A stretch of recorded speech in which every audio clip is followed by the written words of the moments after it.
I think we need to have a conversation about what constitutes fancy clothes, Andy. Oh, hold on. Forgot our dry cleaners can do that. They painted my fancy clothes to look like my regular clothes. Part of some casual camouflage deal. You paid for that? I was the fanciest person at the grocery store yesterday, and no one knew. Totally worth it. I hope you saved their card. This sounds like a thing we need to do every week. I did. And we can. Now onto the thing we're wasting time before starting, the BDG Game of the Year Awards 2022. That thing I'm very shocked they let us do for a third year in a row. That's right. Year number 3, more guests, more surprises, more fun, same awards. What are these 8 illustrious awards though? Let's find out. Biggest surprise. This award goes to the game, event, or announcement that caught us the most by surprise. What thing was the most unexpected in 2022? Only the award knows. Best Port, Remaster, or Remake. This award goes out to the game that was brought to the modern gaming generation and brought back the best feelings of nostalgia and excitement. Indie Darling. This special award goes to the Indie Game of the Year. It stands on the piles and piles of indie games as the best example of what 2022 had to offer when there were no A's in development. Best Villain. An award no one should strive to receive. It goes to the biggest, worst, most evil villainous thing in 2022. Best Level Design. Progression is important in gaming, and this award goes to the game with the best feeling of it. Which game made us excited to play more? This award will tell you. Best Party Game. A family-friendly, friend-gathering event in gaming that everyone should strive to play. What game had the best atmosphere for gamers of all skill levels? We'll find out. Most anticipated 2023 event.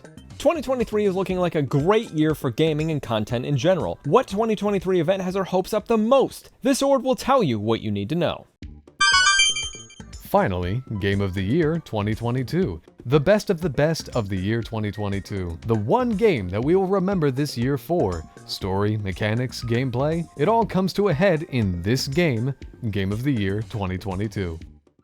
Our first award of the night is going to be Best Port/Remaster/Remake of 2022. Ports, remasters, and remakes are some of our favorite types of game releases peppered throughout each year. With developers looking to make a few extra dollarinos peddling that sweet, sweet nostalgia, ports, remakes, and remasters are some of the most exciting releases as well. This award will go to the game with nostalgia that survived generations and was only improved with HD textures, control changes, but somehow remained the game we all know. Which game bridges that all-important gap between generations? Our nominees are The Last of Us Part 1, No Man's Sky on Nintendo Switch, Chrono Cross The Radical Dreamers Edition, TMNT Cowabunga Collection, and Crisis Core Final Fantasy VII Reunion. To present this award, we bring to the stage Mel. In past years, this category has been Best Remaster or Port, but this year we decided to expand it a little more in order to allow the other remakes. Remasters are the same game with perhaps a little zhuzhing up, but a remake is made from the ground up from scratch, for the record. Either way, this year our best remake, remaster, or port was The Last of Us Part 1. Now we can sit here and argue all day about if this port was necessary in the first place, given that the game is only 2 generations old and the PlayStation 4 already saw a remaster of the title. But that's not what we're here to debate. We're just looking at the product that did come out and if it was a solid piece of game, and it was, if we're being frank. The visual component is nice, obviously, brought up from what was already impeccable detail to Naughty Dog's even higher modern standards.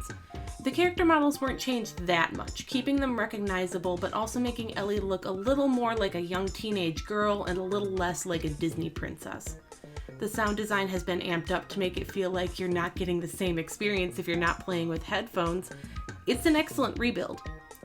What gameplay changes there are minor, but matter so much. The Stalker enemies feel a little more unique than they did in the original, playing more like their behavior in the sequel, for example. However, the big change that makes this remake worth it is the sheer glut of options that have been added to the game, providing the accessibility that the sequel had back into the first title. That alone is reason enough for this remake to exist in my eyes, even if it maybe shouldn't have cost full retail price. That's not to say this title is perfect, though, to be clear. The lack of multiplayer takes away from this version being definitive, even if hardcore and mirrored modes of play were added in an attempt to make up for that loss. The game was also reportedly made under severe crunch conditions, which we don't condone here. Those are stains that remain on an otherwise well-crafted game, and is likely why the vote on this one from our team was incredibly tight. Our next award of the night will be Best Level Design. Progression.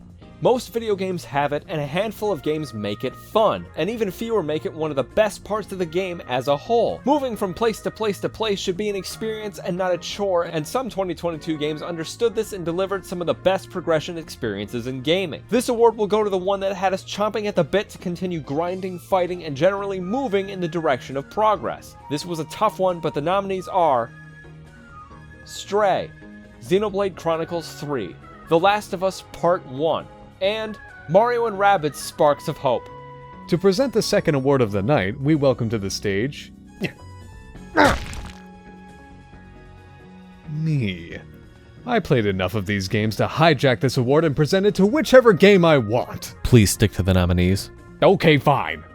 Above all else, level design should build an environment that accommodates the player's abilities. If you're someone looking to adopt a hamster, you don't then buy up a cat litter box, install a doggy door, and get to work on a horse stable. You instead customize your living space for that radical new hamster. So among the nominees, which game had the level design that best accommodated the player's full range of abilities? And that could only be Mario + Rabbids Sparks of Hope. Now that playable characters have a wide radius to move inside of, simply having lots of flat space to run around in is important. There will also frequently be several objects in place to prevent the player from losing momentum, such as warp pipes, trampolines, and jet streams of wind. Normal battle maps are also designed to be asymmetric so that one map can be used for multiple encounters. Reusing maps doesn't cause repetition since the player and enemies will spawn in different spots. It's like being forced to never use the same bathroom twice. All the same pieces are there, but it never fits together quite the same way. Now of course, eviscerating your enemies into Thanos Ash isn't the only thing you can do in this game. While the battle maps are built around a tiling system, the overworlds are carefully designed with lots of unique terrain, ramps, and objects. There are even building interiors and sub-levels. The player can also unlock shortcuts by doing little puzzles and challenges. Unlocking shortcuts as the player goes helps to make the worlds less overwhelming and progress more tangible. You can also use your abilities to grab coins without breaking your stride. Sparks of Hope put in a lot of work to make both aspects of its level design, battle maps, and the overworld areas accommodate the player's full range of abilities and help them feel as powerful as they are.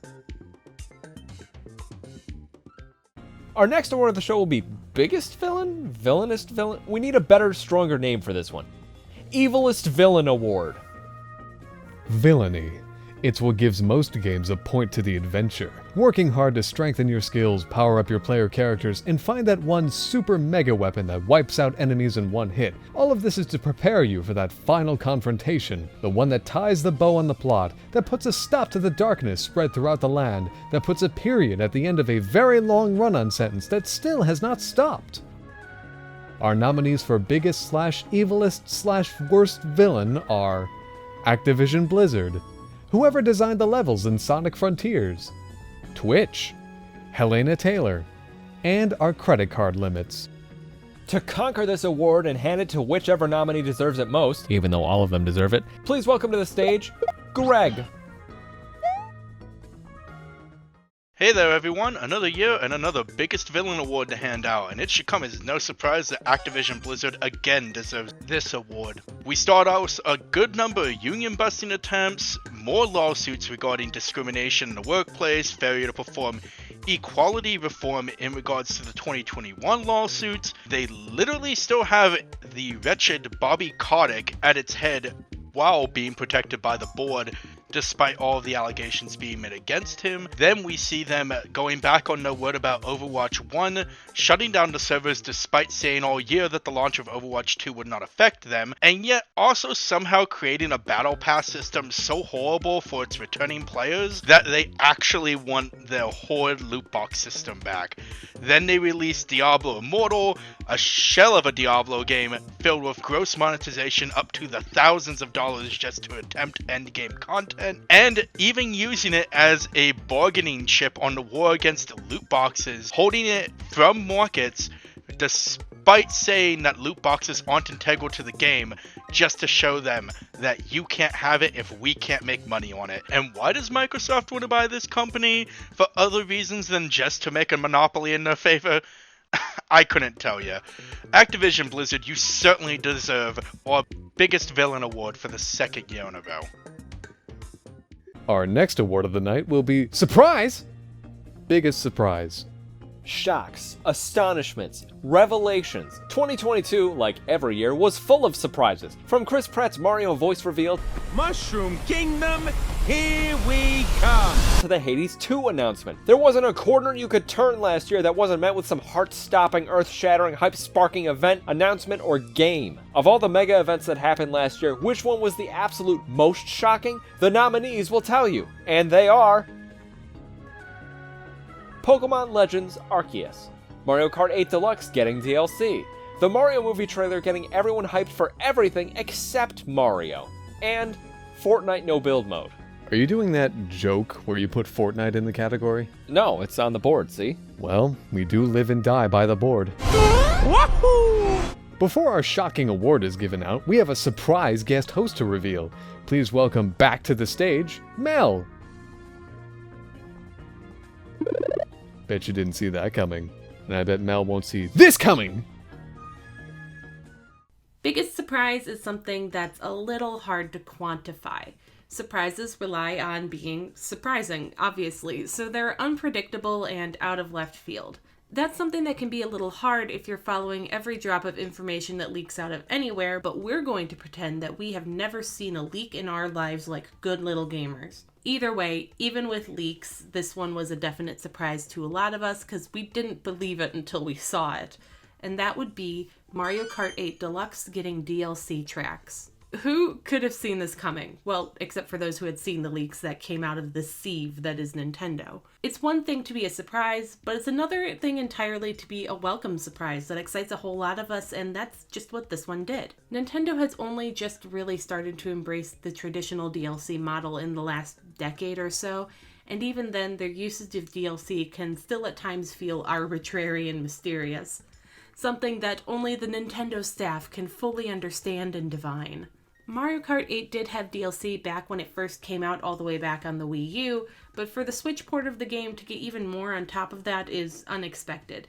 Even more so when you consider the Switch version dropped back in 2017. Even better, the DLC is coming in 6 waves. It's been a little burst of surprises every few months. Half the DLC is out, and I can attest that it's been a whole bunch of fun to immediately rush to Coconut Mall every time I boot up the game. We can only wait and wonder what the rest of the courses are going to be. On to our next award. Welcome to the stage, our Best Party Game Award. Parties. They're a fun gathering of people and a place for things. While most of us are still homebound for several hundred reasons, it doesn't stop us from enjoying video games together with our families, our friends, and our Discord buds. With so many party games out there to bring us together, BDG had a tough time whittling down the nominees. Don't be shocked when we reveal them right now. We have Kirby and the Forgotten Land, Terror of Hemosaurus, Nintendo Switch Sports, Jackbox Party Pack 9, and the Mario Kart 8 Deluxe DLC. With such a variety of games on the docket, and you and I only possessing 4 hands combined, That you know of. we will gladly welcome to the stage one of our guest hosts from BDG Awards past who, combined with all of his children, possesses more than 4 hands. Please welcome to the stage, Kevin.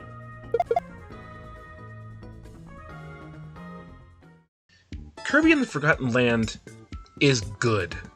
And not just regular good. This game is great. Kirby games have, for all time and eternity, been relatively simple games, with a little bit of challenge if you want it. But Kirby and the Forgotten Land is just so dang good. Not only do I love this game, every one of the kids in my family loves this game. Every one of my friends' kids loves this game. You can't not love Kirby. That being said, this game has over 200 hours on my Switch, between me, all of my kids, playing sometimes by themselves, playing sometimes with friends. This game is really, really, really good. And for that, it wins our award for Best Family Game of 2022. Wow, we're getting down to our final 3 awards. Of our final 3, we have Indie Darling, which is the next one we're presenting. Indie games, things to love, to cherish, to beg for sequels to. Get lost in a constantly expanding universe of original characters, ideas, and mechanics that remain forever in your backlog as new, shiny games come out every day. The restless tide of indie games and ideas will never cease, making it very difficult to narrow it down to a few every year, but BDG did a pretty good job of that this year. This year's nominees for Indie Darling are Tunic, Haven Park, Potionomics, Record of Lotus War, Deedlit, and Wonder Labyrinth, and Stray. In what may be the most shocking event tonight, we're going to welcome, for a third and final time, Mel back to the stage to present this award.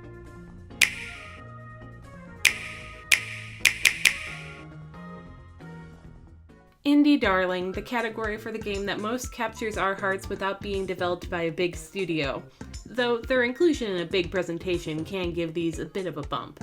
That's what put our category's winner on my radar, but it really had to win our love by its own merits, a much harder task. Which is why our award for Indie Darling this year goes to Stray. Cat game. What more do I have to say but cat game? We love cats, or at least a lot of us do, and this was a game that just nailed down everything about kitty cats the best that it could. From the little activities that you can allow to distract you just like a cat would be, to simply the way that the unnamed cat of the game moves. Every detail is completely impeccable. One of the purest signs of love you could see that the internet had for this game was that there was nearly immediately mods to make the game's cat look like yours. Or Garfield, if you preferred that. None of us were really sure what to expect out of this game, just that there was a cat and you could do cat things. However, when the game did come out, we were treated to a story about the passage of time, the loss of extinction, and what comes after. How our influence will outlive us. Not everyone was interested in that, to be fair, but for those who did end up liking it, they were enthralled. Our hats are off to you, Blue 12 Studio, and we're eagerly looking forward to whatever you will treat us to next. We're down to the last 2 awards, everyone. Instead of something cool, shiny, and important, let's present our most anticipated 2023 event award. With 2022 all zipped up, strapped together, and thrown into the ocean, it's time to start looking forward to 2023. The coming year already has so much promise, what with already announced games and media to look forward to. Even so, only one of these can be crowned our most anticipated event of 2023. Prepare your pants for the nominees. We have the Super Mario Bros. Movie, The Last of Us TV series, The Legend of Zelda Tears of the Kingdom releasing, and the all but confirmed Scarlet and Violet DLC. It may scare you, it may drive you to the edge of your seat, it may even teleport popcorn right into your hands, but we have yet another guest host to present this award. Please welcome another BDG member, Derek, to the stage to give out this award. Careful! He's a wild card. He could do anything at any moment. Yeah. Last year, we actually voted for something that hasn't come out yet, the sequel to Breath of the Wild, which is Tears of the Kingdom.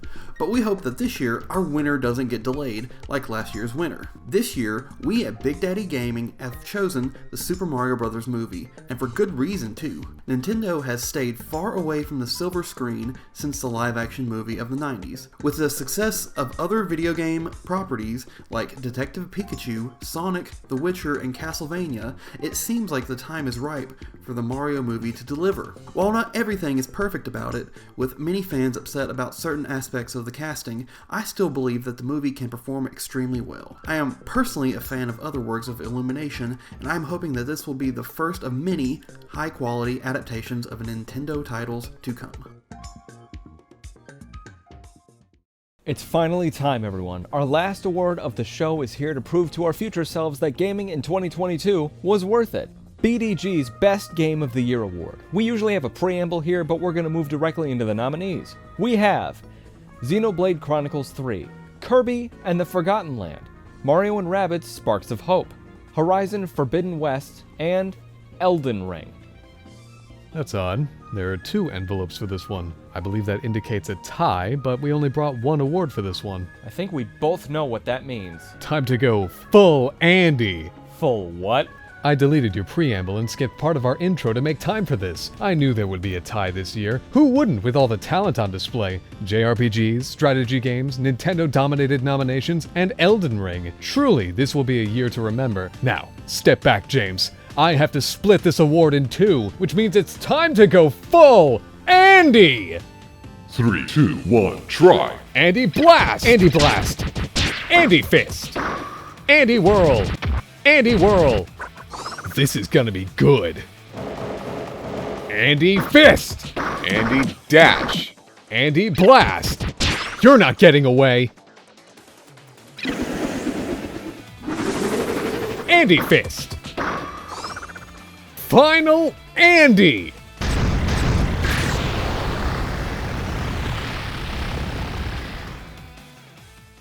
Wow, that was definitely full Andy. The first version of this award rightfully goes to Elden Ring. The second version of this award will be given via another one of our special guests tonight. Tex, take us away. Being a long-time fan of the series, I'm very happy to announce that Xenoblade Chronicles 3 managed to win the Game of the Year award of Big Daddy Gaming. This, in fact, doesn't even surprise me, for the game is truly a classic of the series. It is both darker than all of its predecessors, easily noticeable right in the beginning of the game, when one discovers that our protagonists don't have any kind of parents, but are born from a pod. Then they live a life of killing others in order to receive their slain enemies' life energy, only to pass on themselves in a ceremony called Homecoming after a span of 10 years. Their life is short and brutal. No one knows why it is this way, as no one lives long enough to ask questions or seek answers. All of this changes when two battle groups of opposing forces, instead of butchering each other, joined forces and set out for answers. What is going on here? Who is responsible for it? During the course of the game, the player will also discover what makes the characters, and by extension of course us, the players, human. Our feelings, our hopes, our dreams, but also our shared history.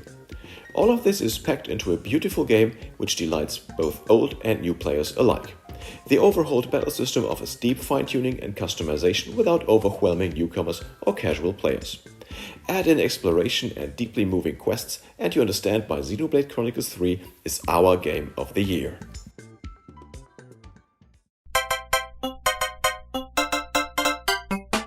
Thank you so much for joining us for the BDG Game Awards of 2022. We hope you enjoyed the show and will check out our website. Thank you to all the BDG members who offered their voices, likenesses, and writing styles to this project for a third year in a row. We look forward to working with you again for next year's show. Thank you again for donating your time, viewers, and speakers alike. Here's to 2023 and beyond. Also, don't worry about that full Andy thing. I'm very much alive. I use the light show as a distraction to sneak out the back exit so I can go home and get the last bagel before James does. Alright, see you all next year.